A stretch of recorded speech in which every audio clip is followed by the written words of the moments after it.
Untuk malam ni tuan-tuan, kita akan sambung lagi pengajian sirah kita.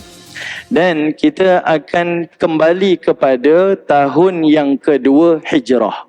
Okey, kita akan kembali kepada tahun yang kedua Hijrah, iaitu zaman sebelum berlakunya peperangan Badar.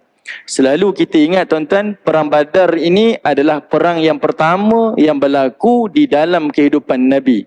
Sebenarnya tidak. Bismillahirrahmanirrahim. Assalamualaikum warahmatullahi wabarakatuh. Alhamdulillahi rabbil alamin. Nahmaduhu wa nasta'inuhu wa nastaghfiruh. Wa na'udzu billahi min syururi anfusina wa min sayyiati a'malina. Man yahdihillahu fala mudilla lahu wa man yudlil fala hadiya lahu. Asyhadu an la ilaha illallah wahdahu la syarika lahu. Wa asyhadu anna Muhammadan abduhu wa rasuluh.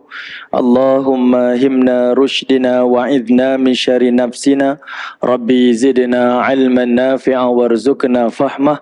Allahumma fahman nabiyyin wa hifzal mursalin wa ilhamal malaikatil mukarrabin birahmatika ya arhamar rahimin. Subhanaka la ilma lana illa ma 'allamtana innaka antal alimul hakim. Wa la haula wa la quwwata illa billahil aliyyul azim. Amma ba'.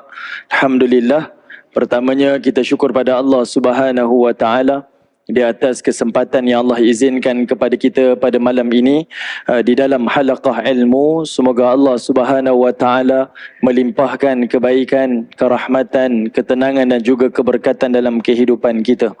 Dan semoga Allah taala juga akan membimbing hati-hati kita dengan taufik dan hidayah daripadanya, seterusnya menerangi jalan-jalan kehidupan dunia ini dengan cahaya ilmu, sehinggalah kita kembali kepada Allah di negeri akhirat nanti dalam keadaan Allah menerima seluruh amal saleh yang kita lakukan, dan Allah juga mengampuni dosa-dosa yang telah kita lakukan, insya-Allah. Amin ya rabbal alamin.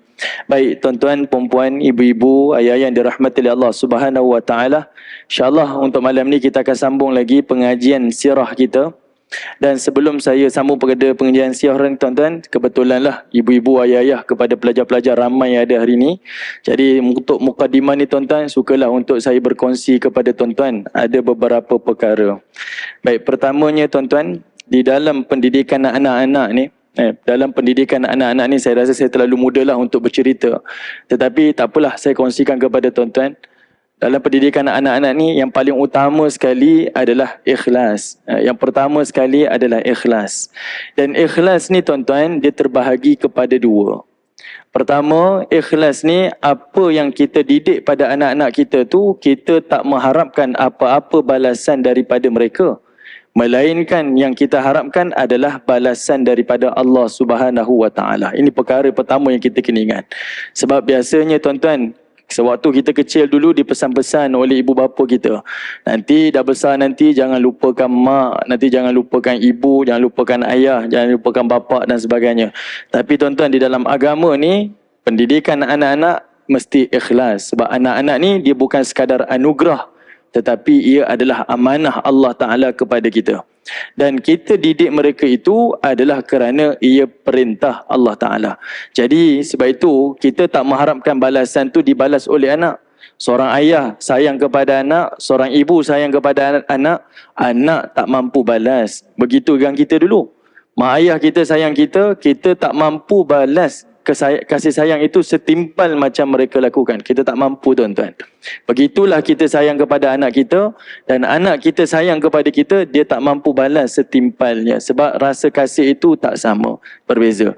Jadi sebab itu kita kena letakkan di fikiran kita, kita didik anak-anak ni ikhlas kerana Allah Ta'ala. Sekalipun anak tu tak membalas apa yang telah kita berikan kepadanya, kita redha tuan-tuan. Sebab keikhlasan itu mengharapkan balasan daripada Allah, bukan pada anak. Kenapa tuan-tuan? Sebab inilah yang akan menenangkan jiwa seorang ibu, seorang ayah. Kalau seorang ibu dan seorang ayah tu mengharapkan balasan daripada anak, kenapa kamu tak call mak? Contohlah kenapa tak call mak? Kenapa tak hubungi ayah? Kenapa awak tak boleh buat macam ni? Kenapa tak selalu balik kampung? Nescaya tuan-tuan, ayah dan ibu ni dia mudah hancur jiwanya, dan boleh mungkin tersalah kita nanti tuan-tuan menjadikan anak itu kita sebut sebagai derhaka. Kadang-kadang anak tak buat apa-apa tuan-tuan, tak buat apa-apa, mungkin kesibukan dan sebagainya. Ini kita lah kedudukan kita ni. Tapi seorang ibu, seorang ayah mengharapkan anak-anak tu membalas seperti mana yang dia beri dulu, dia nak mengharapkan balasan macam tu. Takut-takut anak yang susah, anak-anak tu jadi derhaka. Dan kita pun bila kita mengharapkan balasan tu daripada Allah, bukan daripada anak-anak tuan-tuan, menjadikan hati kita ni lebih tenang, hati kita lebih tenteram, dan kita redha kepada Allah Ta'ala. Sebab itu para ulama berpesan tuan-tuan, bila kita didik anak-anak ni, kita bawa anak ini kenal kepada Allah, anak ni kenal kepada Rasulnya. Barulah insya-Allah anak itu akan kenal siapa ibu bapa dia, dan anak itu akan kenal siapa dirinya. Kerana apa? Seorang ibu, seorang bapa kenalkan anak dia dengan Allah, percayalah anak itu akan membaca Al-Quran. Dan kalau dibaca Quran, dia akan jumpa banyak perintah Allah Ta'ala supaya berbuat baik kepada ibu bapanya. Semisal firman Allah Ta'ala, wa wassaynal insana biwalidayhi ihsana, kata Allah. Kami wajibkan, kami wasiatkan kepada kamu agar berbuat baik kepada ibu bapa. Anak ni kenal Allah, nescaya dia kenal ibu bapa dia. Anak ni dikenalkan kepada Rasulullah, anak ni akan kenal ibu bapa dia. Sebab Nabi sebut dalam hadis Nabi SAW, anak ni akan baca hadis-hadis Nabi, redha Allah terletak pada redha ibu bapa, kemurkaan Allah terletak kepada kemukaan ibu bapa. Sebab itu tugas kita bawa anak ini kenal pada Allah, kenal kepada Rasulullah. Nescaya anak itu akan kenal siapa ibu bapanya dan akan kenal siapa dirinya. Yang kedua tuan-tuan, ikhlas ini adalah kita mendidik anak-anak kita mengikut acuan Allah Ta'ala, bukan mengikut acuan kita. Mentang-mentang kita ni engineer, kita nak anak kita engineer, mungkinlah. Kita nak anak kita jadi, dia bukan mengikut acuan kita tuan-tuan. Ikhlas dalam pendidikan anak, mendidik anak-anak mengikut acuan Allah. Bagaimana acuan Allah tuan-tuan? Allah meletakkan tanggungjawab pada manusia ni dua. Pertama adalah sebagai hamba Allah, dan yang kedua sebagai khalifah Allah. Macam mana nak jadi hamba Allah tuan-tuan? Kita bawa anak-anak kita belajar ilmu agama tuan-tuan. Kenalkan mereka dengan hukum hakam agama. Ada wajib, ada sunat, ada makruh, ada haram, ada harus. Supaya apa? Supaya mereka ini jadi baik. Tugasnya untuk menjadi hamba Allah, jadi baik. Dan yang keduanya tuan-tuan, bawa anak-anak ni untuk menjadi khalifah Allah. Bagaimana kita dedahkan anak-anak ni dengan ilmu-ilmu dunia. Kita tak boleh tuan-tuan, tak balance. Dia mesti balance. Ada ilmu dunia, ada ilmu agama. Dia tak boleh cenderung salah satu. Ilmu dunia, pinggirkan ilmu agama. Belajar ilmu agama, pinggirkan ilmu dunia. Tidak. Sebab tanggungjawab manusia ni dua. Hamba Allah, khalifah Allah. Apa tujuan kita jadi khalifah tuan-tuan? Caranya kita dedahkan anak-anak dengan ilmu dunia. Tujuannya apa? Supaya dia mampu memberikan kebaikan kepada orang lain. Belajar ilmu agama, dia jadi hamba Allah, jadi baik. Dia belajar ilmu dunia supaya dia jadi khalifah Allah, dia dapat memberikan kebaikan kepada orang lain. Ini perkara pentinglah tuan-tuan. Sebab itu tuan-tuan, selain kita berdoa, saya dengar tadi tuan-tuan berdoa, dan saya pun berdoa untuk kita, anak-anak kita supaya berjaya tuan-tuan dalam peperiksaan. Tapi ibu bapa teruskan berdoa, mengharapkan yang lebih utama. Anak-anak ni belajar semata-mata untuk mengenal Allah Ta'ala. Dia tak sekadar tuan-tuan kita ni untuk lulus peperiksaan, itu bonus. Tapi matlamat kita hantar anak kita sekolah, belajar agama, belajar ilmu dunia adalah untuk dia mengenal Allah Subhanahu Wa Taala. Ini matlamat kita. Okey, ini matlamat saya, dan inilah matlamat orang-orang mukmin. Dan yang akhirnya tuan-tuan untuk mukadimah ni lah, iaitu anak-anak kita ni tuan-tuan, sebelum kita hantar mereka ke sekolah dan apa sahaja tuan-tuan, jangan lupa doakan. Ada beberapa doa yang diajar oleh Nabi SAW.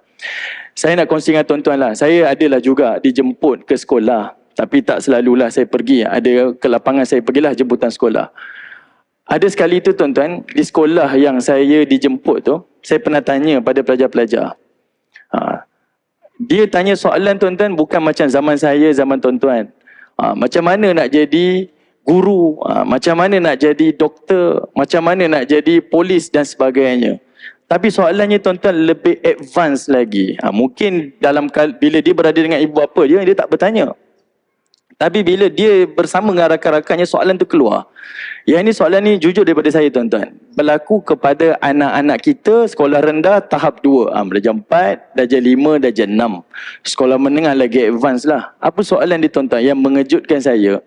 Iaitu macam mana nak berhenti isap vape? Ini soalan tuan-tuan.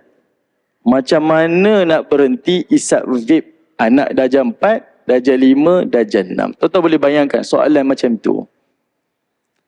Ada soalan tu lagi tuan-tuan, dia kata, macam mana hubungan seksual tak lahirkan anak? Saya tak tahu nak kata apa dah. Tuan-tuan boleh bayangkan. Ni berlaku dalam kalangan anak kita tuan-tuan. Ni bukan di tempat lain, ni di negara kita. Okey. Ni berlaku di sekolah-sekolah di Lembah Kelang.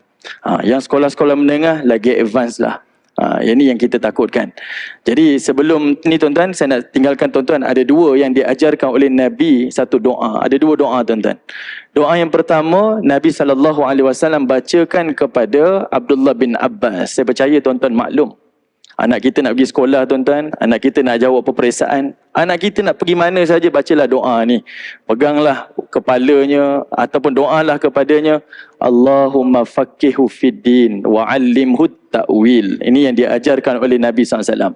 Ya Allah, faqihkanlah anak aku ni dengan ilmunya, khususnya ilmu agama ni, dan berikan dia ilmu, iaitu ilmu takwil. Berikanlah dia kefahaman dalam semua ilmu yang dia pelajari. Itu pertama doa yang diajarkan oleh Nabi. Kedua, Nabi bacakan satu doa kepada seorang sahabat Nabi SAW agar sahabat ni dilindungi daripada berzina. Okey, dilindungi daripada berzina. Nabi pegang dada sahabat ni tuan-tuan, lalu baginda Nabi baca. Kata Nabi SAW, Allahumma tahhir qalbahu. Ya Allah, bersihkanlah hatinya. Wa hassin farjahu, dan kau lindungilah farajnya, kemaluannya. Wa ghafir dzambahu, dan kau ampunilah dosanya. Ini tuan-tuan boleh buat. Tuan-tuan pegang dada anak tuan-tuan, tuan-tuan baca tuan-tuan. Kita yakin anak kita ni tuan-tuan, tapi kita tak yakin persekitaran anak-anak kita. Hari ni anak-anak tengok YouTube tuan-tuan, tak ada halangan. Dia lahir je tuan-tuan, masuk tadika, darjah 1, dia dah tengok YouTube, dia dah tengok Instagram, dia dah tengok TikTok, dia dah merentas dunia tuan-tuan. Dan dia tengok pelbagai. Kenapa jadi stres, depres anak-anak ni? Sebab dia mula bandingkan apa yang dia ada dengan orang yang dia lihat di media sosial. Dia tak berlaku pada zaman kita, sebab kita tak ada bandingan. Kita darjah 6, tingkatan 1 pun tak kenal lagi dunia tuan-tuan. Macam itulah kita. Tapi tidak pada anak-anak kita. Sebab itu tuan-tuan, inilah antara usaha kita. Kita perbaiki keluarga kita, saya perbaiki keluarga kita tuan-tuan. InsyaAllah kita sama-sama memperbaiki masyarakat kita insyaAllah. Baik, mudah-mudahan tuan-tuan, ini sekadar mukadimah lah, sama-sama kita dapat bertemu ni, saya sampaikanlah apa yang saya mampu. Baik, insyaAllah tuan-tuan yang dirahmati oleh Allah Subhanahu Wa Taala, untuk malam ni tuan-tuan, kita akan sambung lagi pengajian sirah kita. Dan kita akan kembali kepada tahun yang kedua Hijrah.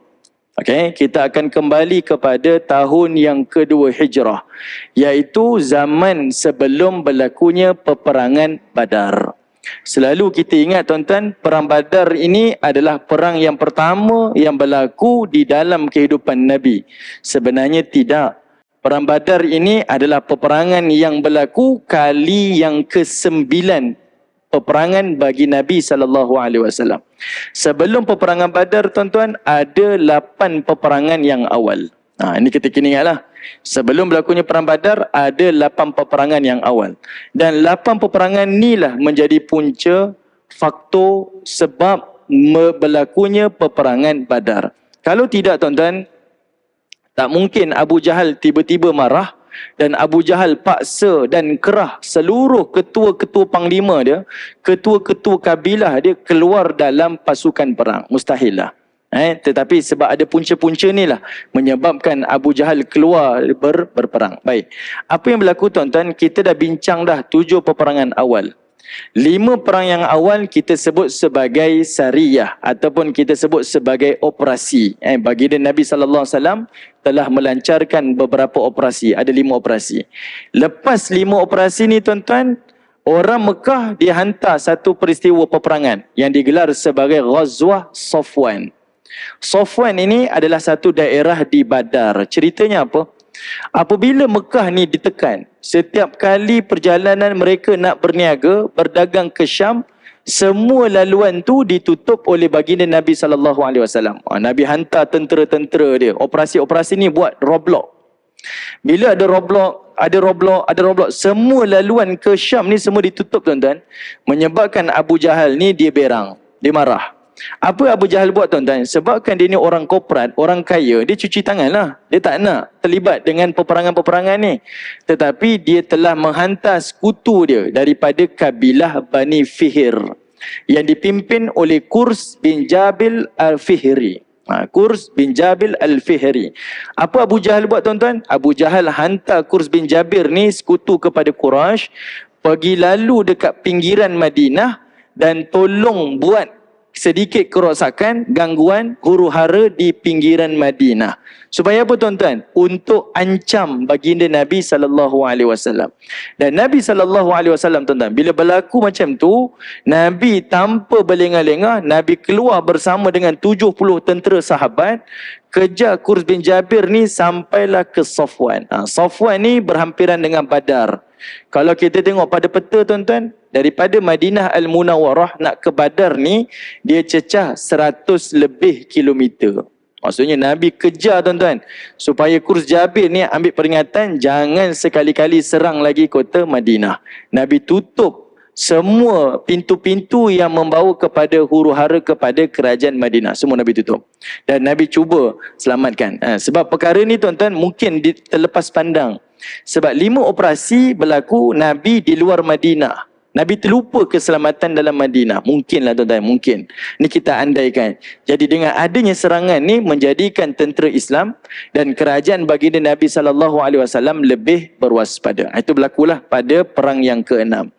Perang yang ke-7, perang Zul Ushairah. Perang Zul Ushairah ni, tuan-tuan, kalau kita belajar sirah, inilah perang yang menjadi punca kepada peperangan Badar. Kenapa? Perang Zul Ushairah ni adalah berasal daripada peristiwa Abu Sufyan dia bawa harta rombongan dagangan daripada Mekah menuju ke Syam. Dan Nabi SAW cuba buat halangan, roadblock. Nabi hantar operasi buat roadblock. Tapi Abu Sufyan dia lebih cekap lagi lah. Sebab masing-masing ada perisik. Abu Sufyan ada perisik, baginda Nabi SAW pun ada perisik dia. Jadi kerana kepantasan Abu Sufyan ni, Abu Sufyan terlepas daripada roadblock baginda Nabi SAW. Jadi Abu Sufyan sampailah ke Syam. Nabi SAW, tuan-tuan, walaupun terlepas, tak dapat buat halangan kepada Abu Sufyan, apa Nabi buat? Nabi buat 2 perkara. Pertama, baginda Nabi SAW telah menghantar 2 sahabat untuk mengikuti Abu Sufyan. Sebab Abu Sufyan baru sampai Syam. Nescaya Abu Sufyan ni beberapa bulan lagi dia akan patah balik ke kota Mekah. Mestilah. Kita dah keluar dan kita akan balik ke kampung kita. Dan Nabi SAW minta 2 sahabat ni follow Abu Sufyan. Kerana apa? Nanti Abu Sufyan nak bertolak balik ke Mekah, mereka ni akan bagi tahu pada Nabi, laporkan kepada Nabi di Madinah, dan Nabi akan buat roadblock lagi sekali. Dan roadblock kali kedua itulah berlakunya peperangan Badar. Okey, roadblock itulah berlakunya peperangan Badar. Itu yang pertama, tuan-tuan. Yang kedua, baginda Nabi SAW, tuan-tuan, walaupun tak berjaya buat halangan kepada Abu Sufyan ketika itu, Nabi SAW telah melakukan satu perjanjian damai. Dengan siapa? Kabilah tempatan yang diduduki oleh Bani Mudlij daripada suku kabilah Damrah. Ini Nabi buat. Kenapa Nabi buat macam ni, tuan-tuan? Kita kena ingat. Nabi SAW dia berperang membawa keimanan. Dan iman itu adalah membawa keamanan. Ini perkara yang kita kena ingat. Sebab peperangan Nabi ni diikat dengan perkataan fi sabilillah. Jihadnya Nabi ni diikat dengan perkataan di jalan Allah.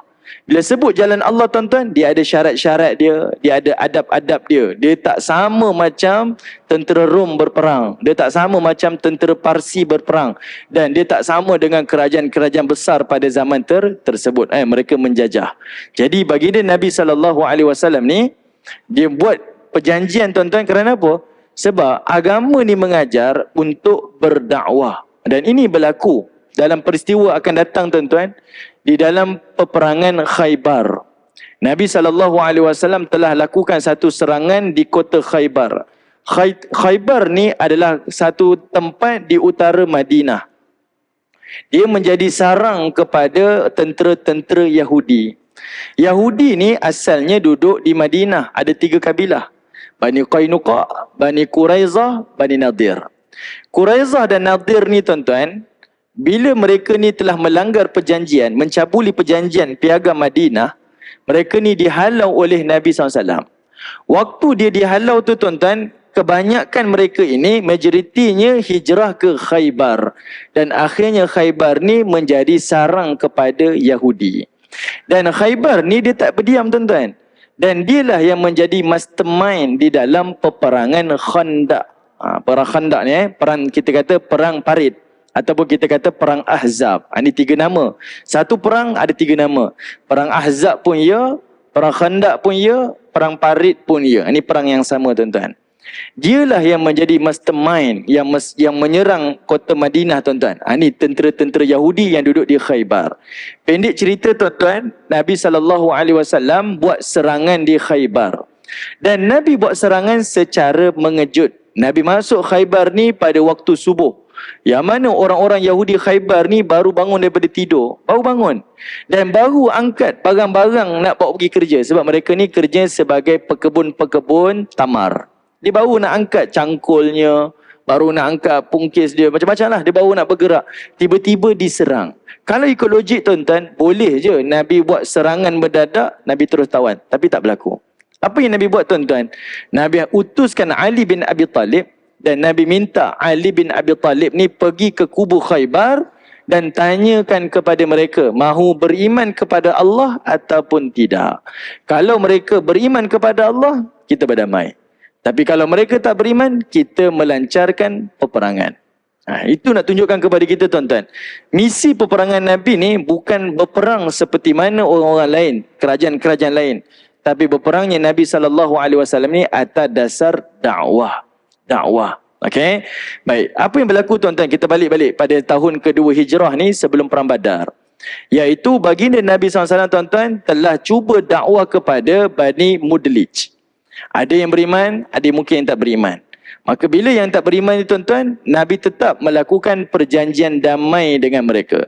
Dan di sini tuan-tuan kita boleh nampak Nabi melakukan serampang 2 mata. Kenapa tuan-tuan? Pertama, Nabi dakwah kepada mereka. Dan juga Nabi mengikat perjanjian dengan mereka. Kedua tuan-tuan, selepas ini tentera-tentera Islam tak perlu lagi turun ke medan kita kata Zul Ushairah. Tak perlu dah. Kenapa? Sebab kawasan tempatan itu telah menjadi sekutu baginda Nabi SAW. Orang yang berada di Zul Ushairah telah menjadi sekutu baginda Nabi SAW. Ini kita boleh nampak betapa wisdomnya baginda Nabi SAW. Dan Nabi berperang bukan kerana hasad, bukan kerana dengki, bukan kerana bermusuh. Sebab itu kalau kita baca sejarah dunia tuan-tuan, daripada timur sampai ke barat, barat patah balik timur, tuan-tuan tak akan jumpa siapa pun pakar-pakar sejarah dunia tuan-tuan yang menyebutkan Islam ini walaupun telah memegang 2/3 dunia, mengatakan Islam adalah penjajah. Tuan-tuan tak akan jumpa. Betul tak? Yang kita dengar tuan-tuan, Belanda penjajah, Perancis penjajah, British penjajah, kan? Portugis penjajah. Tapi Islam walaupun pegang 2/3 dunia, tak disebut sebagai penjajah. Pengganas tu zaman ni tuan-tuan. Ni propaganda lah. Tapi Islam yang menawan ni tuan-tuan tak disebut sebagai penjajah. Kerana apa?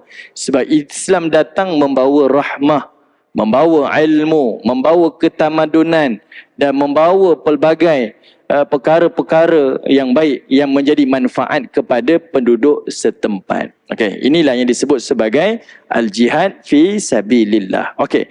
Baik tuan-tuan, itu perkara yang kita dah bincang pada kesempatan yang lalu. Untuk malam ni tuan-tuan, kita akan tengok ada 2 peristiwa sebelum berlakunya perang Badar. Apa dia? Iaitu dikenali sebagai Sariyah Nakhlah. Sariyah Nakhlah. Nakhlah ni tuan-tuan adalah satu daerah yang duduk di antara Mekah dan juga Taif. Kalau kita tengok pada peta Arab Saudi ni tuan-tuan, Taif walaupun jaraknya 2 marhalah daripada Mekah tuan-tuan, tapi Taif ini adalah perkampungan di dalam kota Mekah. Okey, Taif ni dia duduk di perkampungan dalam kota Mekah. Sebab itu Nabi SAW masa peristiwa Amul Huzun, tahun kesedihan, Nabi ni baru kewafatan Khadijah, baru kewafatan Abu Talib. Nabi keluar daripada Mekah, Nabi duduk di Taif, cuba berdakwah kepada Bani Saqif. Ini kita tahu kan cerita ni tuan-tuan. Nabi dakwah kepada penduduk Bani Saqif, iaitu duduk di Taif. Adakah Nabi tinggalkan kota Mekah? Tak tuan-tuan. Sebab Taif itu adalah perkampungan dalam kota Mekah. Sebab belum sampai lagi perintah untuk Nabi keluar. Tiba-tiba Nabi keluar. Itu bukan Nabi keluar tuan-tuan. Nabi hanya pindah kampung saja. Oh, okey, kita di Mekah ni orang tak terima. Tak apa. Kita keluar, kita pergi dakwah di Taif. Taif masih lagi duduk di dalam daerah Mekah. Okey. Jadinya tuan-tuan, Nakhlah ni dekat mana? Nakhlah ni berada di antara Mekah menuju ke Taif. Nakhlah ni tuan-tuan menyebabkan Abu Jahal betul-betul marah kepada Nabi SAW. Setelah beberapa kali Nabi buat roblok, semua laluan dagangan Mekah ke Syam ditutup oleh Nabi SAW. Dan kita tahu, ekonomi Mekah ni berkembang melalui hasil perniagaan. Dan orang Mekah ni berniaga di 2 tempat je. Sama ada di Yaman ataupun berniaga di Syam. Ni 2 tempat ni tuan-tuan. Sebab Yaman dan Syam ni walaupun 2 tempat, Yaman ni adalah hub ekspor dan import daripada benua Asia. Syam pula adalah hub ekspor dan import daripada benua Eropah. Walaupun mereka berniaga di 2 tempat ni, seluruh dagangan seluruh dunia ni orang Mekah dapat. Hasil perniagaan mereka di Syam dan juga di Yaman. Namun tuan-tuan, 3/4 ekonomi Mekah ni keuntungannya datang daripada Syam. 1/4 datang daripada Yaman. Dan inilah menjadi sebab kenapa Allah Ta'ala datangkan mimpi kepada Nabi, minta Nabi ni hijrah ke kota Yathrib, iaitu satu kota yang berada di tengah-tengah laluan Mekah menuju ke Syam. Dia adalah lokasi yang paling strategik. Ini antara cerita awal lah tuan-tuan. Baik. Nakhlah ni tuan-tuan menyebabkan Abu Jahal marah pada Nabi ni sebab Syariah Nakhlah ni, operasi ni adalah operasi intipan. Nabi buat operasi intipan tuan-tuan. Kita jangan nampak mereka ni perang macam perang koboi. Tidak, itu tak berlaku dalam strategi Nabi. Nabi ni dia ada perisik-perisik dia. Dan dalam peristiwa ni Nabi hantar Syariah, iaitu namanya Syariah Nakhlah. Dalam terjemahan kita kata operasi intipan. Nabi hantar tak ramai tuan-tuan, hanya 12 orang sahabat sahaja. Tak boleh ramai-ramai. Kalau ramai-ramai nanti menyebabkan mungkin berlaku kegagalan lah dalam operasi. Jadi kumpulan ni tak ramai. Dia masuk sampai ke kawasan Mekah di Nakhlah. Abu Jahal tuan-tuan tak tahu cerita sebenarnya. Sebab apa? 7 perang yang sebelum ni semuanya berada di kawasan laluan. Maksudnya kalau kita boleh bayangkan tuan-tuan, orang USJ bergaduh dengan orang Shah Alam, contohlah. Orang Shah Alam hanya buat roblok semua dekat kita punya Kesas dia tuan-tuan. Dia buat roblok kat Kesas. Tiba-tiba tuan-tuan, orang Shah Alam masuk ke kawasan kita, sampai ke Maidin tuan-tuan. Apa perasaan kita? Oi, dia ni main kasar. Dia dah masuk kawasan kita, berani dia. Itu benda yang Abu Jahal trigger tuan-tuan. Menyebabkan Abu Jahal ni marah. Sebab Nabi hantar sahabat masuk buat intipan di dalam kawasan mereka. Okay? Jadinya tuan-tuan, kumpulan ni dipimpin oleh seorang sahabat yang bernama Abdullah bin Jahsh. Okey, Abdullah bin Jahsh. Abdullah bin Jahsh ni utus oleh Nabi SAW. Ada 12 orang sahabat. Nabi kata apa? Kamu ambil satu surat ni, kamu berjalan 2 hari perjalanan. Selepas 2 hari perjalanan, barulah kamu buka surat ini. Dan kamu akan tengok ke manakah arah tuju peperangan ni, operasi ni. Nabi tak bagi tahu pada peringkat awal tuan-tuan. Kenapa tuan-tuan? Sebab nak bagi tahu pada kita, operasi-operasi Nabi ni semuanya dilakukan dengan rahsia. Sebab pada zaman tu tuan-tuan, boleh jadi ada kalangan sahabat Nabi yang masih lagi ada saudara di kota Mekah. Dan benda ni tak hairan tuan-tuan. Ni berlaku pada tahun ke-8 Hijrah. Cerita kita ni tahun ke-2 Hijrah. Tahun ke-8 Hijrah, Nabi nak membuka kota Mekah. Nabi hantar tentera nak pergi masuk kota Mekah. Fathu Mekah. Apa yang berlaku tuan-tuan? Ada seorang sahabat Nabi namanya Hatib bin Abi Balta'ah. Dia tulis surat tuan-tuan. Dan dia terus utus kepada seorang wanita tua pergi hantar surat tu di kota Mekah. Kenapa? Bila Hatib ni ditangkap oleh Nabi SAW, Hatib ni kata apa? Aku hantar surat ni sebab ada keluargaku yang duduk di kota Mekah. Dan aku berbudi dengan orang Mekah yang melindungi keluargaku selama ni. Jadi aku hantar surat ni supaya mereka carilah perlindungan sebelum tentera Islam sampai ke kota Mekah. Tengok-tengok. Ini tahun ke-8 Hijrah. Jadi sebab itu Nabi melancarkan semua operasi Nabi ni dengan rahsia. Takut-takut digagalkan. Boleh jadi ada kalangan tentera Islam ni memiliki keluarga di Mekah. Yang kedua, boleh jadi dalam kalangan orang Madinah ni tuan-tuan, adanya orang-orang munafik. Kita tak tahu. Kita tak tahu. Okay? Jadi tuan-tuan, ini ada satu pengajaran lah. Kalaulah kita ni duduk dalam satu mesyuarat, kita duduk dalam satu jabatan, kita ada strategi-strategi syarikat yang kita lakukan. Orang mukmin ni, pekerja mukmin ni tuan-tuan, dia mesti amanah dan dia mesti pegang pada rahsia. Jangan ambil rahsia syarikat, dedahkan kepada pesaing syarikat kita, contoh. Kadang pekerja-pekerja macam tu tuan-tuan. Dia berhenti kerja ni, dia pindah kerja ni, dia bawa rahsia-rahsia syarikat tu. Jangan. Walaupun kita boleh buat tuan-tuan, tapi sifat orang mukmin tak seperti itu. Sifat orang mukmin tak seperti itu. Dan inilah yang kita pelajari daripada sirah baginda Nabi SAW. Nabi sentiasa rahsiakan. Sebab itu kadang-kadang kita sedih tuan-tuan. Keluar satu perkeliling, belum dididahkan lagi tuan-tuan. Baru satu keputusan dibuat. Tiba-tiba dah disebarkan di media sosial. Keputusan macam ni, keputusan. Siapa yang bocorkan rahsia? Mestilah orang yang duduk dalam jawatan kuasa tu. Betul tak? Mesti orang duduk dalam jawatan kuasa ni. Kalau tak duduk tuan-tuan dalam tu, siapa yang boleh bocor rahsia kan? Sebab itu mesti ada amanah. Dan ini adalah sifat orang mukmin. Okay? Ini sifat orang mukmin. Baik, tuan-tuan yang dirahmati Allah Subhanahu Wa Taala. Abdullah bin Jahsh ni tuan-tuan, dia turutilah perintah Nabi ni. Bila Nabi kata macam tu, 2 hari lepas perjalanan baru kamu buka surat. Kata Abdullah bin Jahsh, sami'na wa ata'na. Kami dengar dan kami patuh. Lepas 2 hari perjalanan tuan-tuan, barulah Abdullah bin Jahsh ni buka surat. Kira surprise. Kita tak tahu operasi kita ni destinasinya dekat mana. Okay. Kenapa Nabi memilih 2 hari perjalanan tuan-tuan? Ni benda yang kita kena tahu. Zaman dulu mereka tidak ada pengiraan jarak secara accurate. Okay. Mereka tak ada pengiraan secara accurate. 1 kilometer, 100 meter tak ada tuan-tuan.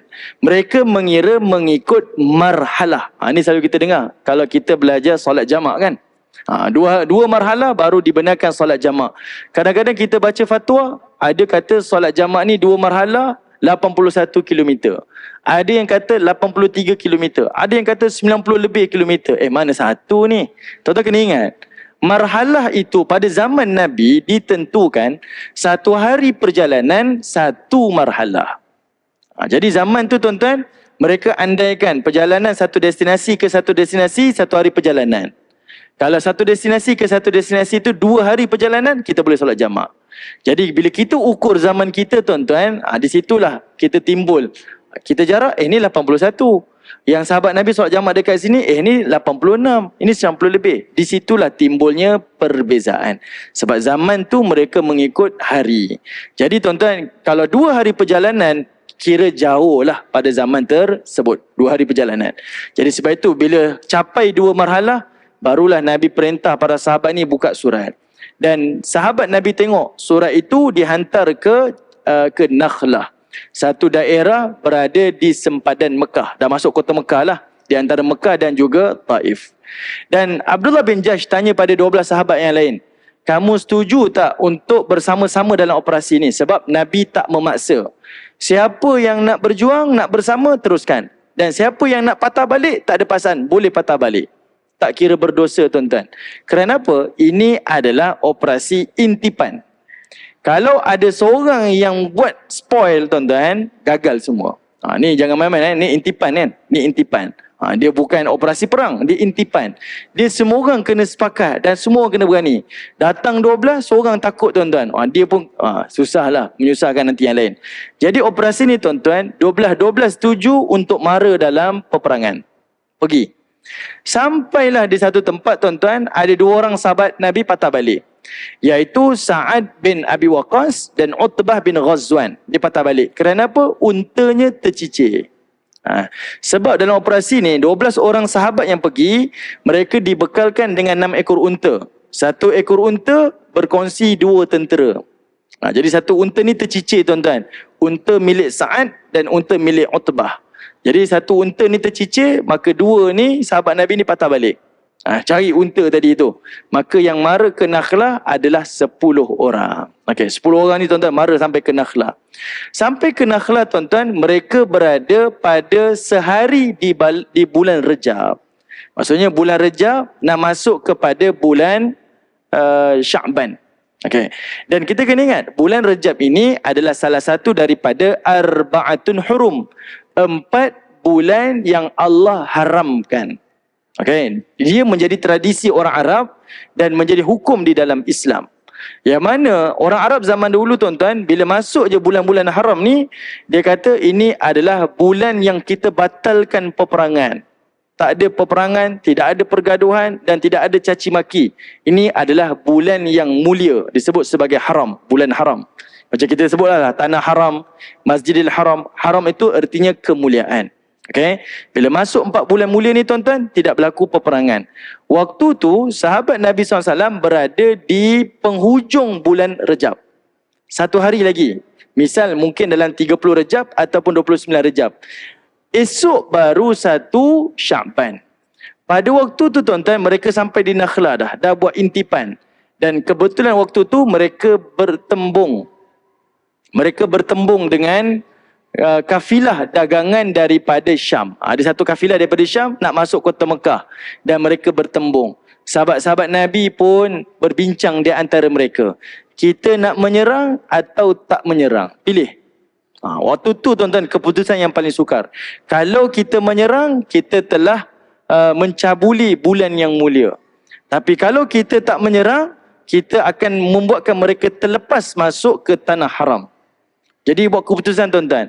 Akhirnya mereka telah putuskan satu keputusan, mereka nak serang juga.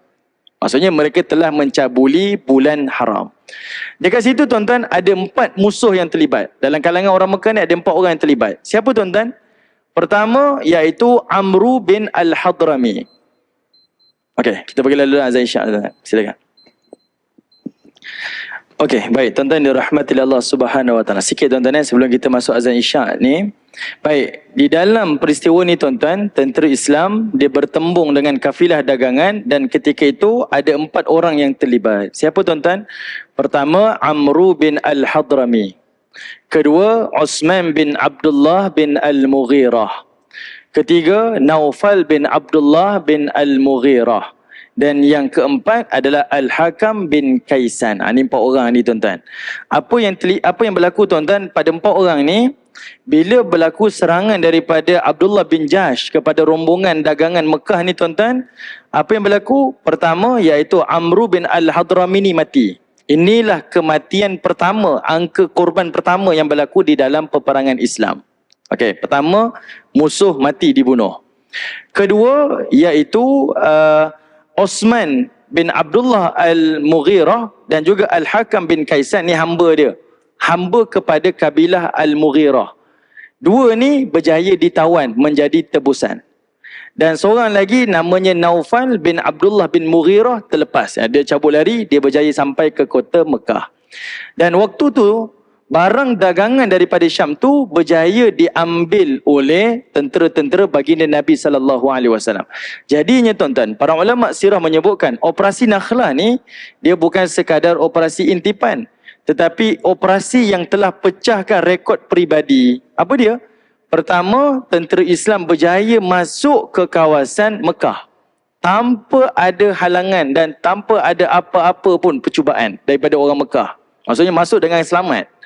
Kedua, Iaitu pertama kalinya dalam sejarah Islam berlakunya rampasan harta ghanimah. Harta ghanimah ni harta peperangan lah. Musuh yang menjadi milik orang Islam. Orang Islam dapat harta ghanimah daripada Quraisy. Ketiga, iaitu berlakunya hangka korban yang pertama dalam sejarah Islam. Tentera Islam berjaya membunuh musuh. Dan yang keempat, tentera Islam berjaya dapat tawanan perang. Sebab setiap tawanan ni penting tuan-tuan. Zaman dahulu kalau tentera musuh berjaya ditawan, maka tawanan-tawanan tu akan menjadi hamba, aset kepada kumpulan ni lah. Okey. Jadinya 4 perkara ni mereka dapat dan mereka berjaya pulang ke kota Madinah dalam keadaan selamat. Tuan-tuan faham benda ni tuan-tuan? Tuan-tuan boleh bayangkan betapa marahnya Abu Jahal. Abu Jahal marah sebab dia masuk daerah kita selamat. Mana security kita? Macam itulah tuan-tuan Bank, tiba-tiba ada orang datang masuk buat rompakan apa, tak ada orang kawal. Marahlah kita. Mana kita punya security ni? Seolah-olahnya macam tak ada apa-apa. Kemudian tentera ni pula boleh patah balik ke tempat dia selamat. Bawa tebusan, bawa ghanimah, bawa itu, bawa ini.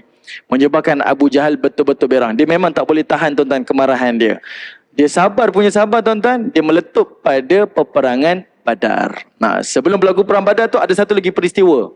Iaitu ada daripada kabilah Bani Hashim, keluarga Nabi. Ini ibu saudara Nabi SAW.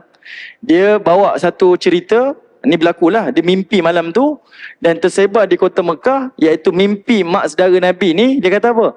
Aku mimpi malam tadi ada batu besar bergolek daripada Jabal Abi Qubais. Batu tu golek-golek sampai ke pintu Kaabah dan batu tu pecah. Dan dia menjadi batu-batu kecil dan masuk ke seluruh rumah-rumah orang-orang Mekah. Dan mereka ketika itu mentakwilkan mimpi itu adalah musibah kepada kota Mekah. Waktu tu tuan-tuan Abu Jahal dah tak boleh tahan dah. Bani Hashim ni dah lah mengaku jadi nubuah, adanya kenabian. Sekarang dia bawa cerita ada bala petaka pula dekat orang Mekah. Kebetulan waktu tu tuan-tuan, Damdam Al-Ghifari, utusan kepada Abu Sufyan yang datang balik daripada Mekah, daripada Syam ni tuan-tuan.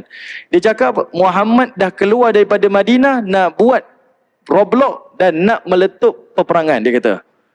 Abu Jahal masa tu tuan-tuan dah rentetan benda-benda ni, dia punya marah dan dia perintahkan, dia kerah seluruh tentera-tentera dia keluar daripada Mekah dan menujulah ke Badar. Itulah ceritanya tuan-tuan, kemarahan Abu Jahal. Okey?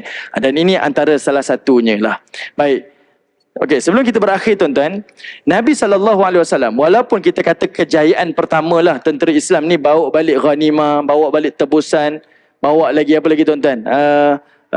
Kita kata berjaya membunuh musuh ketika itu, Nabi tawakuf. Nabi tak kata ya, Nabi tak kata tak. Sebab apa? Mereka telah mencabuli bulan haram.